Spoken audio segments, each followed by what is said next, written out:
Hey, welcome back. I'm Ashok sir from English Grammar Coaching Center at Khaira.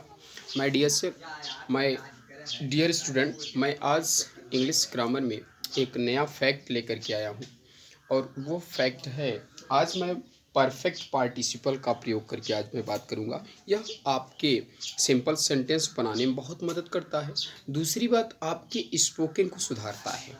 तो आज मैं आप लोगों के लिए क्या कहते हैं, सिंपल सेंटेंस बनाने के लिए परफेक्ट पार्टिसिपल का प्रयोग करके यानी यूज़ ऑफ परफेक्ट पार्टिसिपल का हम डिस्कस करने जा रहे हैं।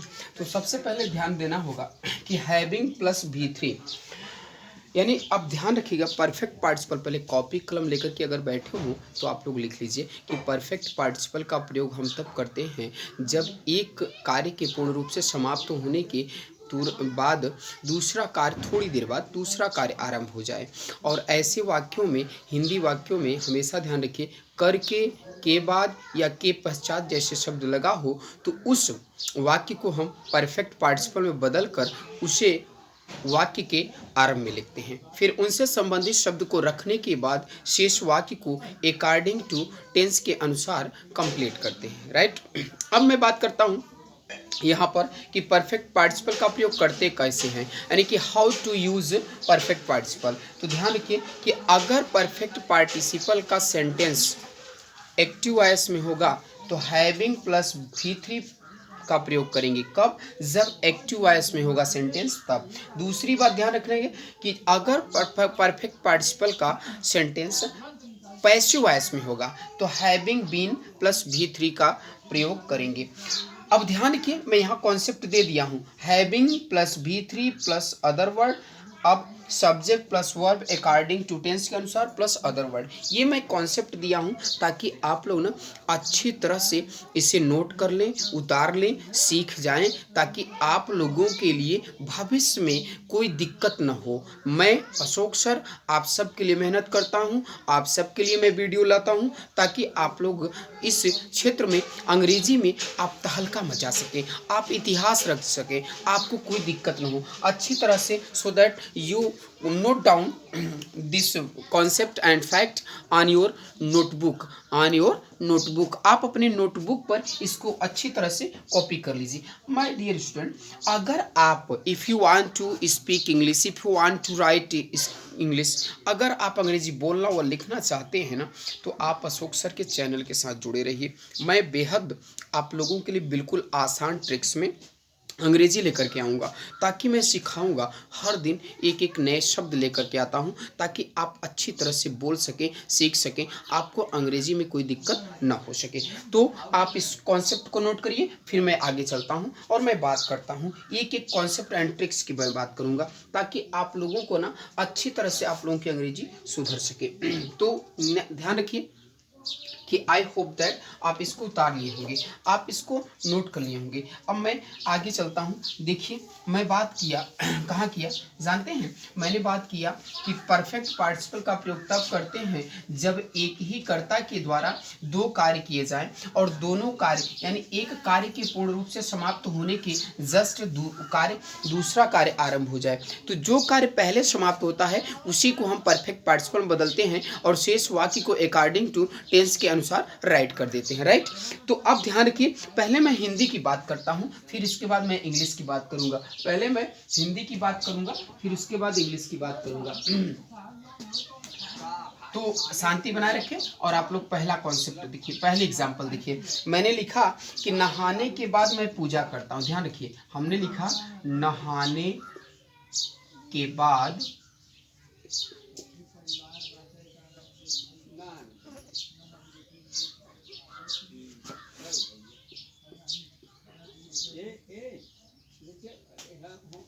पूजा करता हूँ। राइट।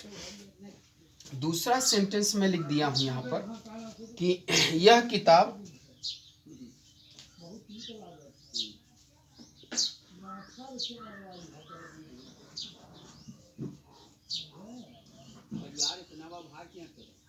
पढ़ने के बाद अब मैं अंग्रेजी बोल सकता हूँ। अब मैं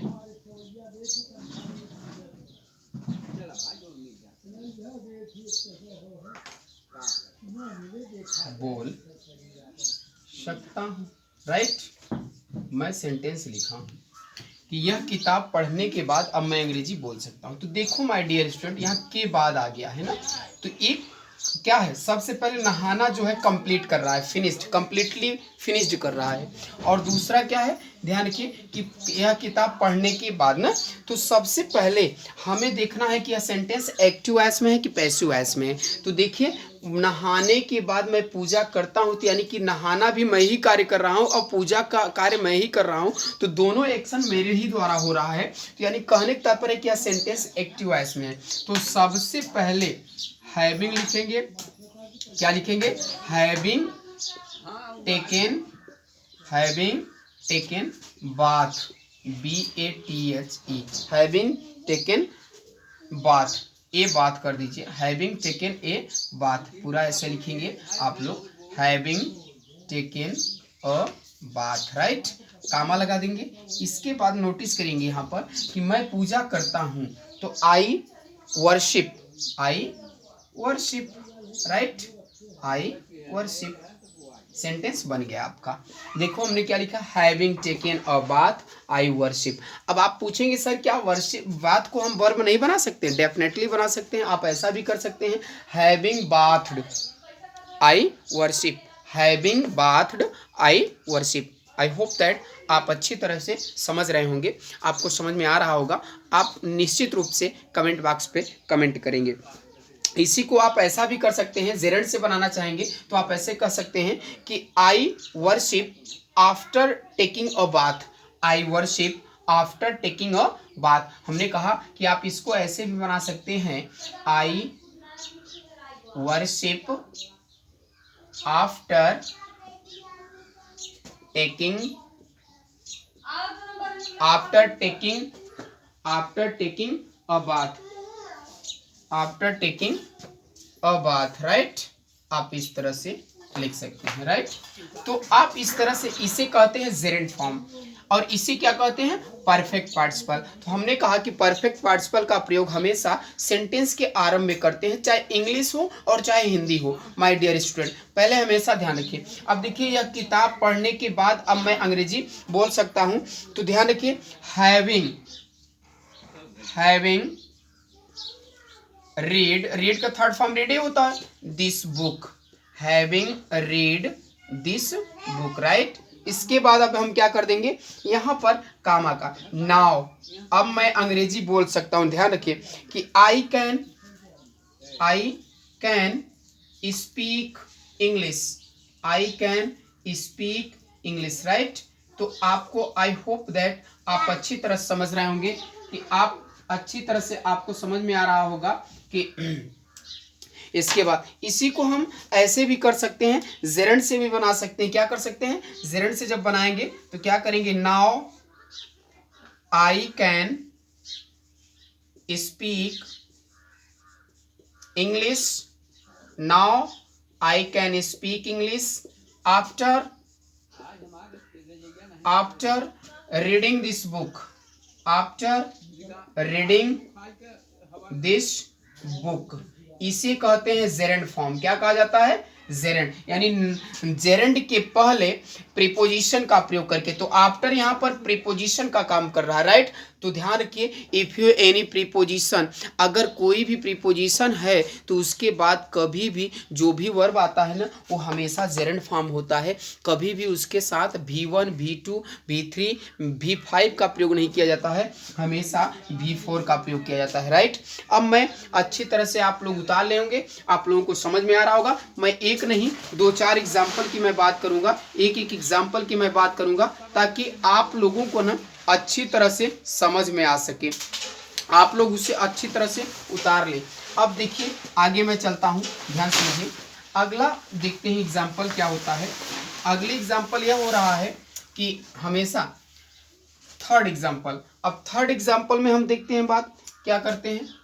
थर्ड एग्जाम्पल ये है कि उसे देखने के बाद मैं आश्चर्यचकित था। अब ध्यान रखिए, उसे देखने के बाद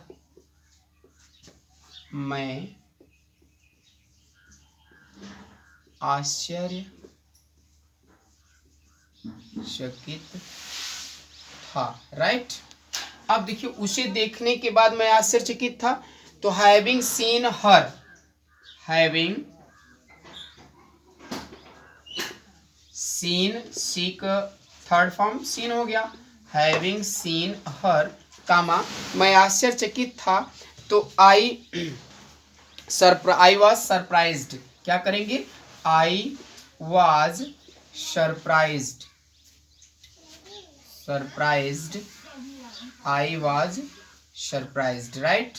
मैं यानी उसे देखने के बाद मैं आश्चर्यचकित था। यही सेंटेंस उसे ऐसे बना सकते हैं, वहां पहुंचने के बाद मैंने चैन की सांस ली। ध्यान समझो, चौथा सेंटेंस मैं इसको बना रहा हूं कि वहां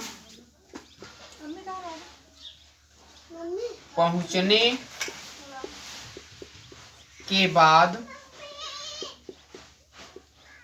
वहां पहुंचने के बाद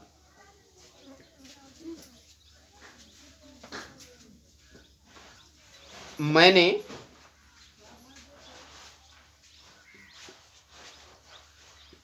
चैन की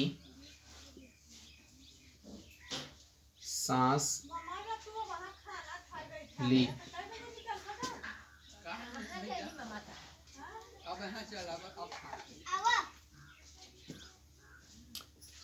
Having reached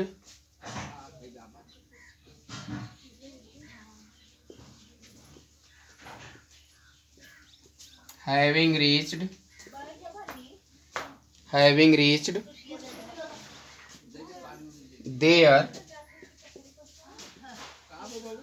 कामा मैंने चैन की सांस ली। यह सेंटेंस सिंपल पास्ट टेंस में है ना, तो सबसे पहले ध्यान रखिए, हैविंग रीच्ड देयर, वहां पहुंचने के बाद मैंने चैन की सांस ली, तो आप इसी को क्या करेंगे कि आई साइड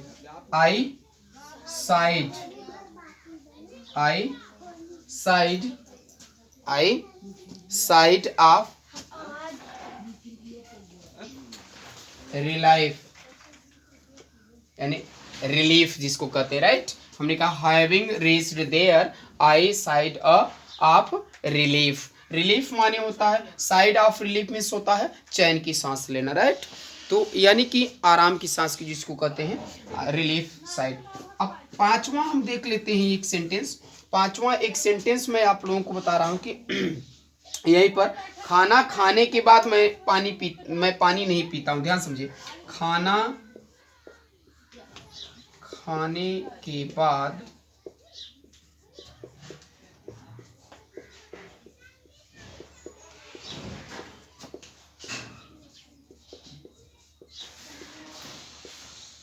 नोटिस करिएगा, हमने लिखा क्या, खाना खाने के बाद मैं पानी नहीं पीता हूं। तो यहां पर ध्यान रखिए कि आप लिखेंगे हैविंग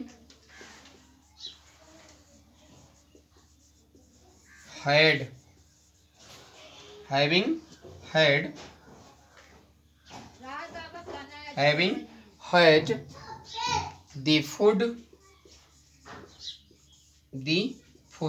अब हैड मतलब होता है खाना, यानी खाने को हम क्या कहते हैं, चाहे हैड लगा दें, चाहे टेकन लगा दें, चाहे फिर क्या कहते हैं हैव का ही प्रयोग कर दें, तो हैव का थर्ड फॉर्म क्या होता है, हैड होता है ना। तो हैविंग हैड द फूड कामा मैं पानी नहीं पीता हूं, तो I don't drink water, right. आप अच्छी तरह से इसको उतार लीजिएगा, और जहां पर आपको दिक्कत समझ में आएगी आप ज़रूर कमेंट बॉक्स पे कमेंट करेंगे, ताकि मैं आप लोगों को अच्छी तरह से समझ सकूं, आपकी समस्या को मैं सॉल्व कर सकूं। आप अपनी समस्या ज़रूर शेयर करिएगा। अगर आपको यह सेंटेंस अच्छी तरह से समझ में आ गया होगा कि परफेक्ट पार्टिसिपल का प्रयोग करते कहाँ, कि हमेशा परफेक्ट पार्टिसिपल का प्रयोग जो सेंटेंस का कार्य पहले फिनिश होता है उससे हमेशा वाक्य के आरंभ में ही लिखते हैं, चाहे हिंदी हो चाहे इंग्लिश हो, यह चीज़ आप हमेशा केयर करिएगा। और अब मैं इसी में एक सेंटेंस को आपको और दिखाता हूँ। आप 2 4 10 सेंटेंस थोड़ा सा बनाने का प्रयास करिए। मैं आपको दो चार एग्जाम्पल दे रहा हूँ, तो आप प्रयास करिए कि 2 4 10 एग्जाम्पल आप अपने से बनाने का प्रयत्न करेंगे, कोशिश करेंगे, ताकि आप लोगों को आप कभी भी परफेक्ट पार्टिसिपल से कोई समस्या न आ सके। अक्सर यह सेंटेंस जो है इंटर में, क्लास 10th 12th में हमेशा आपको पूछा जाता है, एग्जाम में आता है इस प्रकार के क्वेश्चन। तो मैं पूछ रहा हूँ एक और एग्जाम्पल की बात कर लूँ यहाँ पर, यानी एग्जाम्पल नंबर 6 होगा शायद। अब एग्जाम्पल नंबर 6 होगा, देखिए, बाल कटवाने के बाद वह सुंदर दिखता है। अब ध्यान रखिए, हमने कहा बाल कटवाने के बाद वह सुंदर दिखता है। ध्यान समझिए, वह सुंदर दिखता है, राइट। अब ध्यान रखिए, हमने कहा बाल कटवाने के बाद, तो हैविंग क्या कर देंगे, हैविंग गॉट, गेट का third form got, his hair, right, having got his hair cut, क्योंकि इसमें इसका प्रयोग क्यों किया गया है, कट थर्ड फॉर्म इसके लास्ट में क्यों किया गया, क्योंकि माय डियर स्टूडेंट, जब कोई कर्ता कार्य को स्वयं नहीं करता है, किसी के द्वारा करवाता है, तो ऐसे सेंटेंस को कॉजेटिव वर्ब कहा जाता है। क्या कहा जाता है, कॉजेटिव वर्ब कहा जाता है। ही लुक्स हैंडसम, कैसा दिखता है, सुंदर दिखता है ना, ही लुक्स हैंडसम। हमने क्या कहा, बाल कटवाने के बाद वह सुंदर दिखता है, ही लुक्स हैंडसम। क्या हो गया, ही लुक्स हैंडसम। अब देखिए, ये 6 नंबर था, हम बात करने जा रहे हैं 7 नंबर का। अब 7 नंबर में देखिएगा, मैच जीतने के बाद वह खुशी से उछला। तो मैच जीतने के बाद वह खुशी से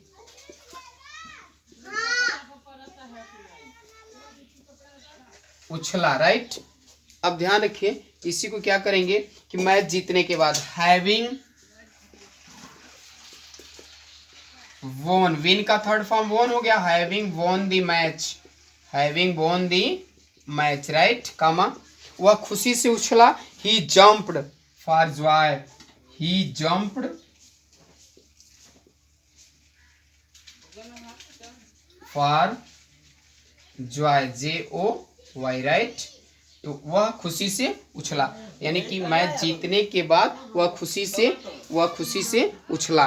तो आप अच्छी तरह से आपको आ रहा होगा। मैं एक सेंटेंस आपको यह देता हूं कि आपको मैंने कहा था कि अगर सेंटेंस पैसिव वॉइस में होगा तो इस प्रकार के सेंटेंस को कैसे बनाएंगे, यह देख लिया जाए। जैसे मैंने सेंटेंस को कहा कि डांटे जाने के बाद वह रोना शुरू कर देती है। अब ध्यान रखिए, डांटे जाने के बाद वह रोना शुरू कर देती है, मैं लिख देता हूं, डांटे जाने के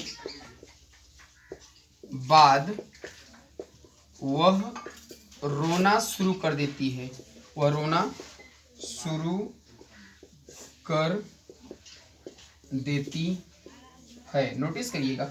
अब यह सेंटेंस देखो माय डियर स्टूडेंट, किस में है, पैसिव वॉइस में है। डांटे जाने के बाद ना, तो हैविंग बीन क्या कर देंगे हम, हैविंग बीन